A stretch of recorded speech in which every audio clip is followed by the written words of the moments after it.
Hi, this is Max Riv with Love Discovery Institute, and today we're going to be talking about breathwork.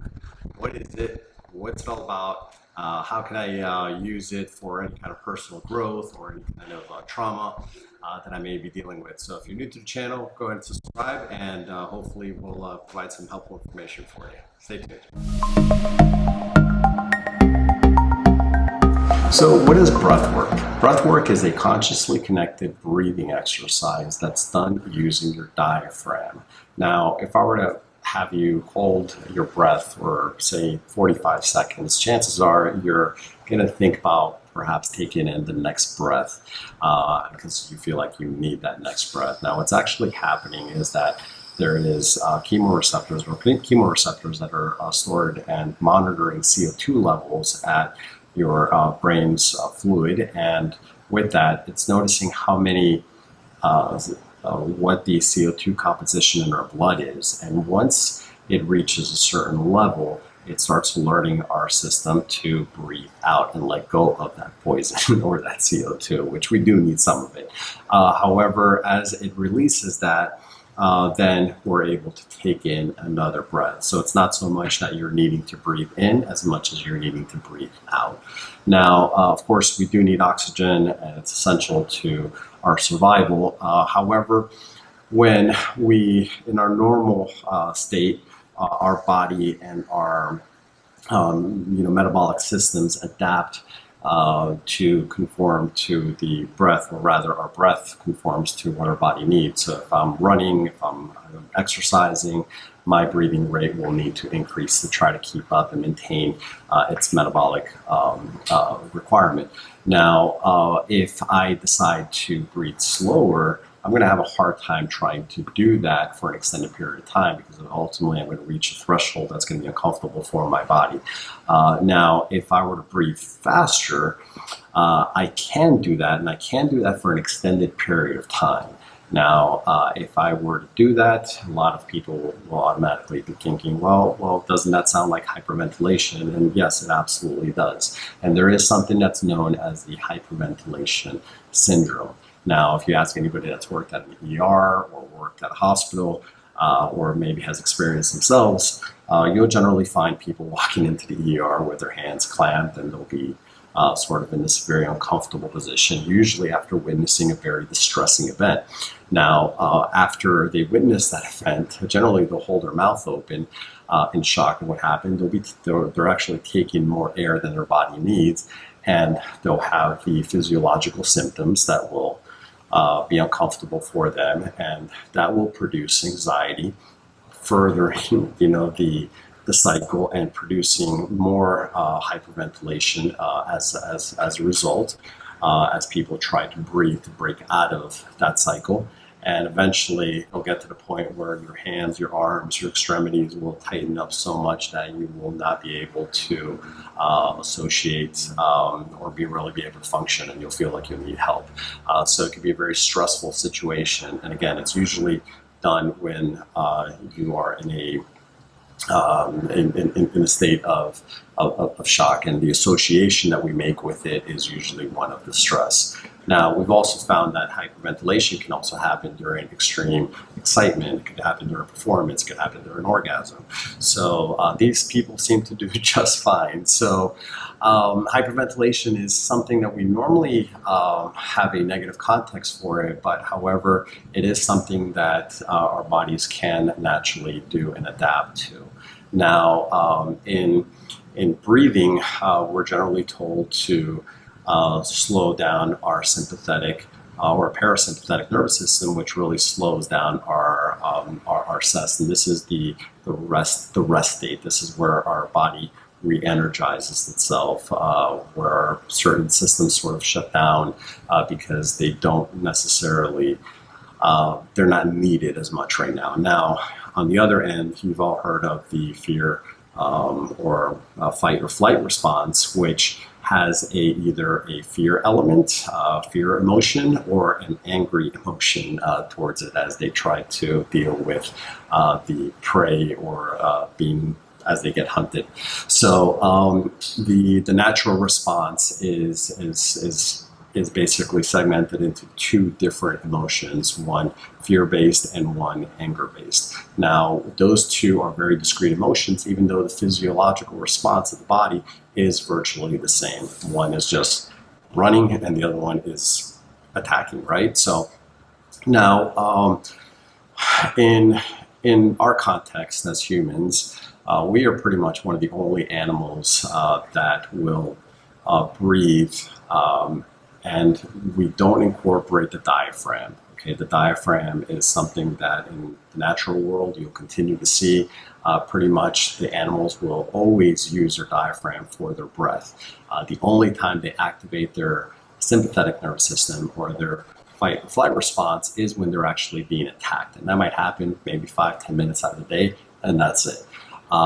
In our world, we tend to use our breath from the chest, okay? And that is a response because of us continuously living in a part where we're constantly in motion, constantly dealing with anxiety, constantly dealing with things that are in the way, and there's a lot of pressure and a lot of things that we're always having to deal with. It's rushing here, going to work, having to turn this in.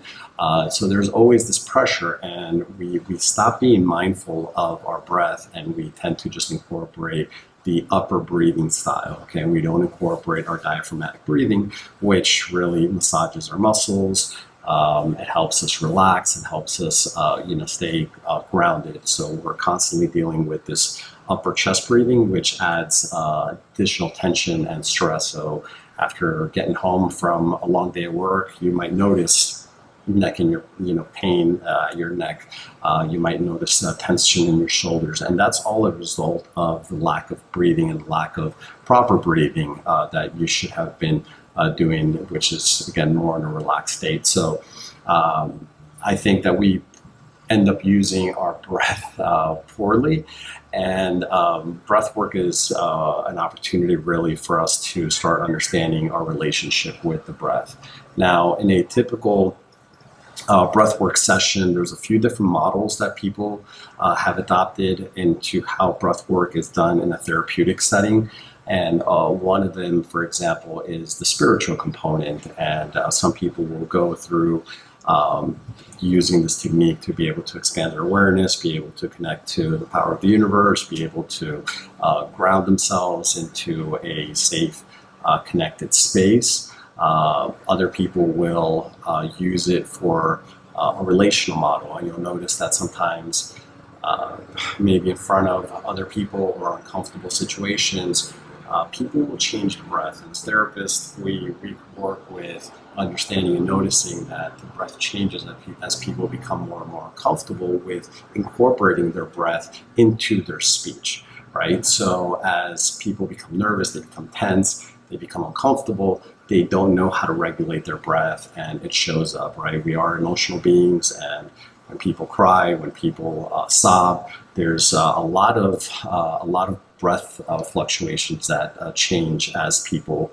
begin to try to adapt to that emotion or understand that emotion. It can be a little difficult. Sometimes we can pant, sometimes we can huff and puff when we're angry.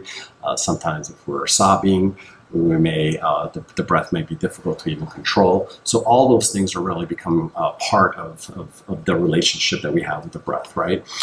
There's also people that use it for sport. You might have swimmers, you might have people in the martial arts field that will use a hyperventilation technique to re-energize their body. So these are just some of the models. There's a few other models, for example, the exposure model, which will happen where people who use the breath will be able to sort of get uncomfortable with some of the feelings, going back to the example of feeling the stress and feeling uncomfortable about something, even what's going on with their body as their body tenses up, and understanding that there's a part of us that needs to maybe become more comfortable with that space, right? So if we're able to understand that that space is an opportunity for us to sort of get comfortable a little bit with that emotion, or even the physiological response that we're actually beginning to understand, people could start understanding what their window of tolerance might be for that and start working with expanding and getting uncomfortable with the uncomfortable as they begin to understand the realm of okay, this is uncomfortable, but it becomes sort of an exposure type therapy where in a very safe container, individuals can begin to understand what is a relationship to pain, to their fear, to the things that might be coming up to them, whatever surfacing begins to come up for them, and they begin to understand it a little bit better, right? And so that in itself can be very healing. That's also being used in a lot of somatic therapies where individuals are exposed to certain types of fears, and they have to sort of breathe through it and become more mindful of what is so fearful about this situation, what is so fearful about what my body is going through, right? And so people can do a lot of work, a lot of healing with these, with these breath therapies. So breath work again is a modality that that was really brought in. Became popular in the 70s, 80s, and you'll find it in a lot of spiritual circles. But a lot of therapists are now starting to incorporate that as well, just because they understand that there's a very interesting and complex way to provide therapy. But as an individual will breathe for an extended period of time, they're usually processing a lot. There's usually an emotional component to it where people are able to sort of release and cry. And sometimes in the breathwork groups, you might have one individual in one corner. A memory may pop up and they may be very, very moved by that experience. And another person next to them might be laughing uncontrollably. So it's very interesting dynamic, but it's very unique to the individual. But there is a collective group healing that happens in breath work as well. So it is something to explore. I definitely recommend you give it a few sessions. If you go in, there's usually breathwork groups. We hold individual and small group settings as well that you can visit on our website and book.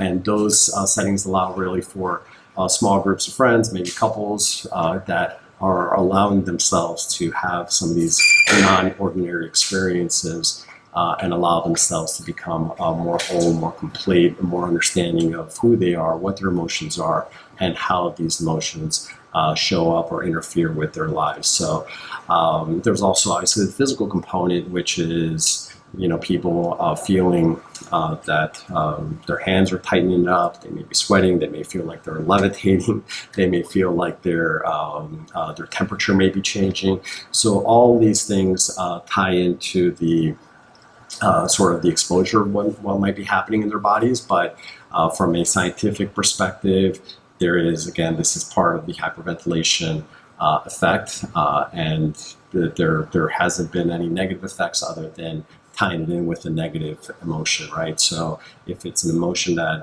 a person feels that, they are in a safe space, they are breathing, they are going to breathe through it, they are going to understand what their relationship is to it, where is that fear coming from, how are they understanding this? And then also the meditative component, which is an opportunity for the individual to sort of be in a space where they're allowing themselves to connect to perhaps memories, perhaps their creative states, to understand what their level of existence is. And there's so many layers to it. It's difficult to explain unless you actually have gone through numerous sessions, and sometimes it's difficult for us to have that inward journey to understand what that even is. And so it's difficult to sometimes explain, but as the individual tries it, attempts it, they start understanding what an inner experience looks like and what an inner journey can mean and what it could do for them,